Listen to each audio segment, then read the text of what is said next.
सत्यनारायण भगवान की कथा तो नहीं सुना। ठीक है, बिटिया के जन्मोत्सव में सारा धन खर्च हो गया, चलो मैं बिटिया की शादी करेंगे तो मैं अपना धन उसमें और अन्यथा खर्च कर देंगे और भगवान सत्यनारायण की पूजा सुन लेंगे। अन्यथा हुआ क्या, साधु राम बनिया तब पर भी जब कन्या की शादी हो गई, अब भी वह कथा नहीं सुने। सोचिएगा, भगवान सत्यनारायण की मन्नत को माने लेकिन पूजा सुनने के लिए, लेकिन सुने नहीं। अब भगवान है, भगवान जो है अपने हर कर्म का हिसाब लेते हैं बहुत अच्छे ढंग से। अब साधु राम बनिया ने क्या किया, ससुर दामाद दोनों मिल करके वह वन के लिए चल दिए। सोचे चलते हैं, सारा धन कमा करके लाएंगे, कमा करके धन लाएंगे तो भगवान सत्यनारायण की पूजा सुनेंगे। अब साधु राम बनिया चल देते हैं। अब जिस मार्ग से जाते हैं उसी मार्ग में जब दूसरा राज आता है तो वो पड़ता है राजा चंद्रकेतु के यहाँ का मार्ग। और राजा चंद्रकेतु के यहाँ क्या होती है, उसी समय चोरी हो जाती है। साधु राम बनिया वहाँ पहुँचते हैं, जंगल में दिखते हैं, बड़ा सुंदर जंगल है, उसी जगह बैठ करके अपना कुछ धन लिए हुए हैं अपने सिर के पास रखते हैं, रख करके सो जाते हैं। देखते हैं कि कोई चोर आ रहा है, उनके पीछे धन छोड़ करके भग जाता है। चोर जो है जंगल में चले जाते हैं। जाने के बाद भगवान की महिमा को देखिए, कितनी अच्छी महिमा, भगवान अपने रूप को प्रकट कर रहे हैं। अब वहां से उसी मार्ग से सिपाही दौड़े, देखे कि ये लोग धन इनके पीछे जो है चोर छोड़ करके चले गए। अब उन सिपाहियों के मन में यह आया कि यही तो चोर है, बड़े ध्यान पूर्वक जो है चोरी किए हैं, चोरी करके इन्होंने धन जो है सिर के पास रखे हैं, बड़े निद्रा में सो रहे हैं। अब क्या किए कि सिपाही आए साधु राम बनिया और उनके दामाद को पकड़ करके ले गए और ले जाकर के सीधा राजन से कहे, राजन तुम्हारा धन तो मिला, ये चोर बड़े ढीठ हैं, आपका चोरी भी किया, धन भी यहीं रख करके सो रहे थे। राजा बिना पूछे समझे बोल दिए कि तुरंत तत्काल इनको उठाओ, ले जाओ, काल कोठरी में डाल दो। अब जाकर के उनको काल कोठरी में डाल दिए, कारागृह में बंद हो गए। अब देखिए वहां पर भगवान की महिमा। एक समय ऐसा आया, साधु राम बनिया और दामाद उसी जेल में पड़े हैं, रो रहे हैं, क्या करें। समयानुसार भगवान की प्रकाष्ठा उत्पन्न हो जाती है। साधु राम बनिया जो है अब उसी जेल में बंद है और रो रहा है।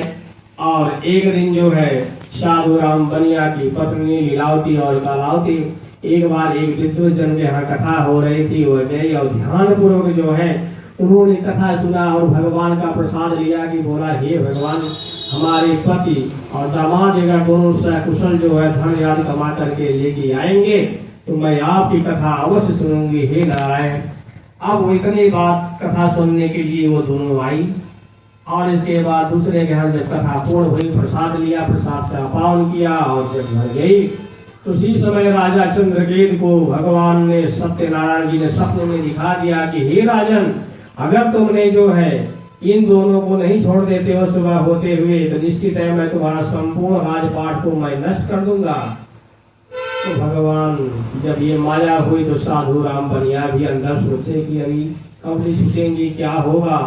अब जो है राजा चंद्र के सुबह होते हुए ब्राह्मण विद्वत जनों को बुलाए और कहे, ब्राह्मण देवता मुझे कोई उपाय बताइए।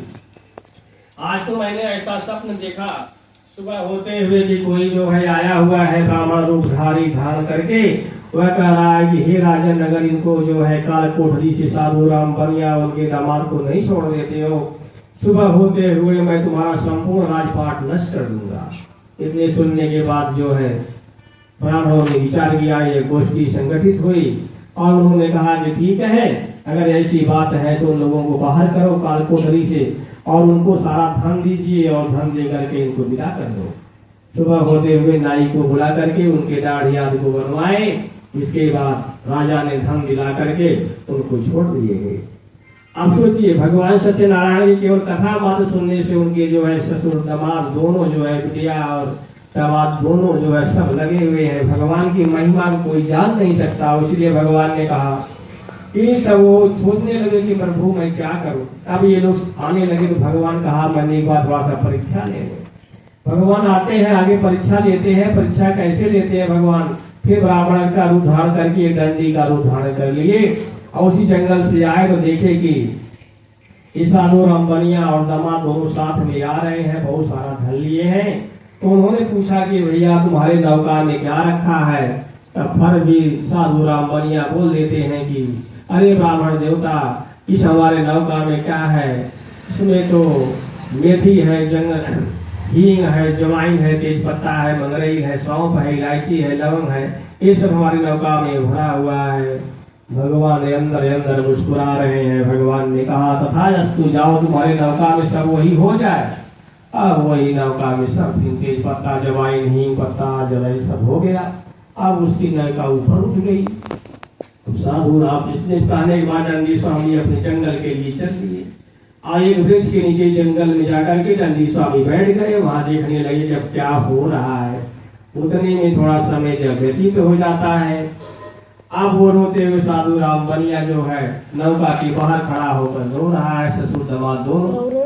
अब उसकी पत्नी के यहाँ सूचना मिल गया किसी के द्वारा कि तुम्हारे जो है पति और दामाद दोनों आ रहे हैं। अब उसी दिन क्या कर रही हैं, ये लीलावती और करावती बैठ करके भगवान सत्यनारायण की कथा सुन रही थी। और जब यह सुने कि हमारे बिटिया सोची कि हमारे पति आ रहे हैं और हमारे जो पिताश्री आ रहे हैं, उनको इतना उल्लास हुआ, इतना हर्ष हुआ कि अच्छा दोनों आ रहे हैं। वो पूजा तो सुनी, लेकिन भगवान के प्रसाद का पर क्या कर दिया।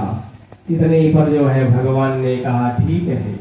जब यहाँ पे आई तो देखने लगी कि हमारे जो है दोनों बिलख रहे हैं, रो रहे हैं। तो उन्होंने पूछा, अरे तुम दोनों कमाने गए थे, कमा करके क्या लाए हो? अरे मैंने बोला, तब साधु राम बनिया ने कहा कि मैंने इसमें सोने चांदी जवाहरात आज सारा बहुत सा धन कमा के ले आ रहा था। एक नंदी स्वामी आया ब्राह्मण का रूप धारण करके। तो पूछा कि इसमें क्या है? तो मैंने बता दिया कि मेथी है, जवाइन है, तेजपत्ता है, मंगरैल है, सौंफ है, लौंग, इलायची। उन्होंने कहा तथास्तु। तो वो बिटिया बोली अच्छा। वो साधु राम बनिया ने कहा कि मैं क्या करूं, तो सब जो है नौका में यही सब हो गया।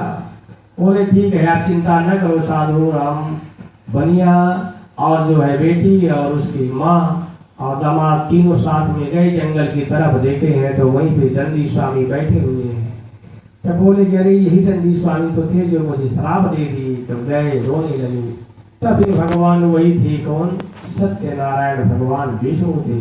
उन्होंने कहा कि तुमने जो है मेरे प्रसाद का परित्याग किया है, इसलिए जो है उनकी नौका में सब यही कुछ हो गया है। अच्छा, तब वह बिटिया जो है रोती हुई उसकी माँ फिर घर जाती है और भगवान सत्यनारायण के प्रसाद को पान करती है। फिर आती है तो देखती है कि अब इनके नौका में तो अभी तो तेज पत्ता वगैरह सब पड़ा हुआ है। तब पूछी, प्रभु इसमें क्या माया आपकी है? उन्होंने कहा कि कहे थे बिटिया तुम्हारा जन्म हो जाए, हमारे कुल खानदान में ये किसी का जन्म हो जाए तो मैं सत्यनारायण भगवान की कथा सुनूंगा। लेकिन आज तक इन्होंने कथा नहीं सुना, इसलिए जो है ये झूठ पे झूठ बोलते गए। जन्म में भी नहीं सुने, फिर विवाह याद किए उसमें नहीं सुने, इसके बाद बोले चले कुछ धन कमा करके लाते हैं उसमें सुनेंगे, लेकिन इन्होंने सुना नहीं। तो भगवान ने कहा कि जब ये मेरी कथा नहीं सुना, प्रसाद को मेरा तुमने त्याग कर दिया, इसलिए मैं अनेक प्रकार के कष्ट को दे रहा हूँ। भगवान ने कहा कि अगर कोई भी मन्नत कोई मानता है तो उस मन्नत को पूर्ण हो जाए।